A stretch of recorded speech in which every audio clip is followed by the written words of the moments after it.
ತಿಳಿದ ಹಾಗೆ HRMS ತಂತ್ರಾಂಶದ ಕುರಿತಾಗಿ ನಮ್ಮ ನೌಕರ ಸಂಘದವರು ಬಹಳ ಒಂದು ವಿಶೇಷ ಆಸಕ್ತಿಯಿಂದ ಈ ಒಂದು ಕಾರ್ಯಾಗಾರವನ್ನು ಇಟ್ಕೊಂಡಿದ್ದಾರೆ. ಇವತ್ತು ಬಹುಶಃ DDO ಆಫೀಸಲ್ಲಿ DDO ಮತ್ತೆ ಕೇಸ್ ವರ್ಕರ್ ಬಂದಿದ್ದಾರೆ ಅನ್ಸುತ್ತಲ್ಲ. ಸೊ ತಾವು ಎಲ್ಲ ಬಂದಿದ್ದೀರಾ. ನಮಗೆ ಗೊತ್ತಿರೋ ಹಾಗೆ HRMS ನಾನು ಮಾತಾಡ್ತಾ ಇದ್ದೆ ಮೇಡಮ್ ಜೊತೆ, ಏನೇನು ಫೀಚರ್ಸ್ ಇದೆ ಅನ್ನೋದ್ರ ಬಗ್ಗೆ ಅವ್ರು ಎಕ್ಸ್ಪ್ಲೇನ್ ಮಾಡ್ತಾ ಇದ್ರು. ಬಹಳ ಉತ್ತಮವಾಗಿ ಮತ್ತೆ ಸರಳವಾಗಿ ಯೂಸರ್ ಫ್ರೆಂಡ್ಲಿ ಆಗಿ HRMS 2 ಅನ್ನ ತರ್ತಾ ಇದೀವಿ ಅಂತ ಹೇಳಿದ್ರು. ನಾವು ಇದನ್ನ ಬಹಳ ವರ್ಷದಿಂದ ನಾವು ಯೋಚನೆ ಮಾಡ್ತಾ ಇದ್ವಿ. HRMS 1 ಎಷ್ಟು ಕ್ಲಿಷ್ಟಕರವಾಗಿದೆ. ಕೇವಲ ಎಲ್ಲ ಅಧಿಕಾರಿಗಳು, ನಾವು IAS ಅಧಿಕಾರಿ ನನಗೆ ಸಹಿತ ಎಷ್ಟೋ ವಿಚಾರಗಳು HRMS ನಲ್ಲಿ ಕಷ್ಟಕರವಾಗ್ತಾ ಇತ್ತು, ತಿಳಿತಾ ಇರಲಿಲ್ಲ. ನಿಮ್ಮ ಏಜೆನ್ಸಿ ಸ್ಲಿಪ್ಪಿಂದ ಹಿಡಿದು ಒಂದ್ ಕಡೆ ಟ್ರಾನ್ಸ್ಫರ್ ಆದ್ರೆ ತಿಂಗಳುಗಟ್ಟಲೆ ಕಾಯುವಂತ ಪರಿಸ್ಥಿತಿ, ಅದು ಯಾವಾಗ ಬರುತ್ತೆ, ಏನ್ ಬರುತ್ತೆ, ಯಾರಿಗೆ ಕಳಿಸ್ಬೇಕು, ಫೋನ್ ಮಾಡಬೇಕು, ಈ ತರ ಇರೋದು.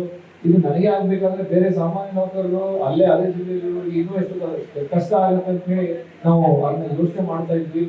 ಈಗ ಅವ್ರು ಮೇಡಮ್ ಎಕ್ಸ್ಪ್ಲೇನ್ ಮಾಡುವ ಹಾಗೆ ಸ್ಟಾರ್ಟಿಂಗ್ ಫ್ರಮ್ ರಿಕ್ರೂಟ್ಮೆಂಟ್ ಇಂದ ನಿಮ್ಮ ರಿಟೈರ್ಮೆಂಟ್ ಆಗೋ ತನಕನೂ ಈ ನಿಮ್ಮ ಸರ್ವಿಸ್ ಕಂಡೀಷನ್ಗೆ ಸಂಬಂಧಪಟ್ಟಿರುವಂತಹ ಎಲ್ಲಾ ವಿಚಾರಗಳನ್ನು ಬೇರೆ ಬೇರೆ ಮಾಡ್ಯೂಲ್ಗಳಲ್ಲಿ ಅಲ್ಲಿ ಅಳವಡಿಸ್ತೀವಿ ಅಂತ ಹೇಳಿ ಮೇಡಮ್ ಹೇಳ್ತಾ ಇದ್ದಾರೆ. ಇದು ಬಹಳ ಒಂದು ಒಳ್ಳೆಯ ಬೆಳವಣಿಗೆ.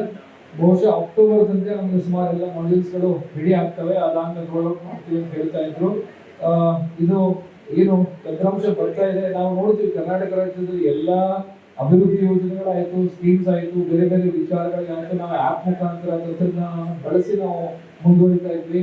ಬಟ್ ನಮ್ಮ ಈ ಸರ್ಕಾರಿ ನೌಕರರು ಅದನ್ನೆಲ್ಲ ಇಂಪ್ಲಿಮೆಂಟ್ ಮಾಡೋರು, ಅವರಿಗೆ ಒಂದು ಸರ್ವಿಸ್ ಕಂಡೀಷನ್ಗೆ ಒಂದು ಸೂಕ್ತವಾದ ತಂತ್ರಜ್ಞಾನದ ಒಂದು ಸಪೋರ್ಟ್ ಇರಲಿಲ್ಲ.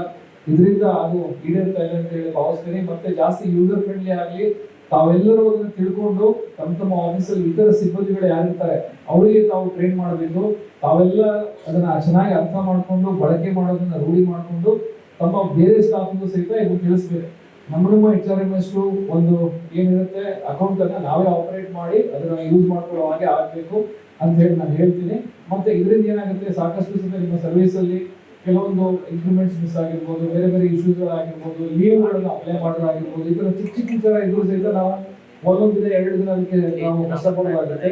ಅಂಥದ್ದೆಲ್ಲ ತಪ್ಪಲಿ ಸುಲಭವಾಗಿ ಇದು ನಮ್ಗೆ ಹೇಗೆ ಇಟ್ಕೊಂಡು ಆಗಲಿ ಅಂತ ಹೇಳಿ ಹಾರೈಸ್ತೀವಿ. ಇವರು ಕಾರ್ಯಕ್ರಮವನ್ನ ಇತರ ಎಲ್ಲ ಜಿಲ್ಲೆಗಳಲ್ಲಿ ನಾವು ಮಾಡ್ತೀವಿ ಅಂತ ಹೇಳಿ ಷಡಕ್ಷರರು ಹೇಳಿದ್ರು. ಬಹಳ ಉತ್ತಮವಾದ ಒಂದು ಬೆಳವಣಿಗೆ.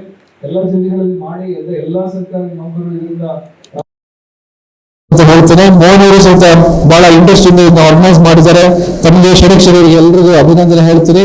ಈ ತರ ನೌಕರ ಸಂಘದಿಂದ ಸಾಕಷ್ಟು ನೌಕರರಿಗೆ ಸಹಾಯವಾಗುವಂತಹ ಹಲವಾರು ಕಾರ್ಯಕ್ರಮಗಳನ್ನ ಬಹಳ ರೆಗ್ಯುಲರ್ ಆಗಿ ನಡೆಸ್ತಾ ಇರ್ತಾರೆ. ಬಹಳ ಉತ್ತಮ ಇದು. ನಾನು ಯಾವಾಗಲೂ ಹೇಳೋದು, ಶಿವಮೊಗ್ಗ ನೌಕರ ಸಂಘ ಮೋಸ್ಟ್ ಆಕ್ಟಿವ್ ನೌಕರ ಸಂಘ ಕೆಲಸ ಮಾಡ್ತಾ ಇದೆ, ಸಾಕಷ್ಟು ಹೆಲ್ಪ್ ಮಾಡ್ತೇವೆ ಅವರಿಗೆ. ಅದೇ ರೀತಿ ತಾವು ಕೆಲಸ ಮಾಡಿ ಮೇಡಮ್, ತಾವು ಸಹಿತ ಉತ್ತಮ ರೀತಿಯಿಂದ ಎಲ್ರಿಗೂ ತಮಗೆ ಹೇಳಿಕೊಟ್ಟು ಅವರಿಗೆ ಒಳ್ಳೆ ರೀತಿ ಅವೇರ್ನೆಸ್ ಕ್ರಿಯೇಟ್ ಮಾಡಿ ಅಂತ ಹೇಳ್ತಾ, ಎಲ್ಲರೂ ಇದನ್ನ ಬೆನಿಫಿಟ್ ತಗೊಳ್ಳಿ. ಮತ್ತೆ ತಮ್ಮ ತಮ್ಮ ಕಚೇರಿಗಳಲ್ಲಿ ಉಳಿದ ಎಲ್ಲರಿಗೂ ಸಹಿತ ಈ ತಂತ್ರಾಂಶ ರೋಲ್ ಔಟ್ ಆದ್ಮೇಲೆ ಒಳ್ಳೆ ರೀತಿಯಿಂದ ಮಾರ್ಗದರ್ಶನ ಮಾಡಿ ಅಂತ ಹೇಳ್ತಾ, ಇನ್ನೊಮ್ಮೆ ನನಗೆ ಇವತ್ತು ಕರೆಸಿ ಇಲ್ಲಿ ಉದ್ಘಾಟನೆ ಮಾಡಲಿಕ್ಕೆ ಒಂದು ಅವಕಾಶ ಕೊಟ್ಟಿದ್ದಕ್ಕೆ ಧನ್ಯವಾದ ಹೇಳ್ತಾ ನನ್ನ ಮಾತು ಮುಗಿಸ್ತೇನೆ. ಬೇರೆ ಒಂದು ವಿಡಿಯೋ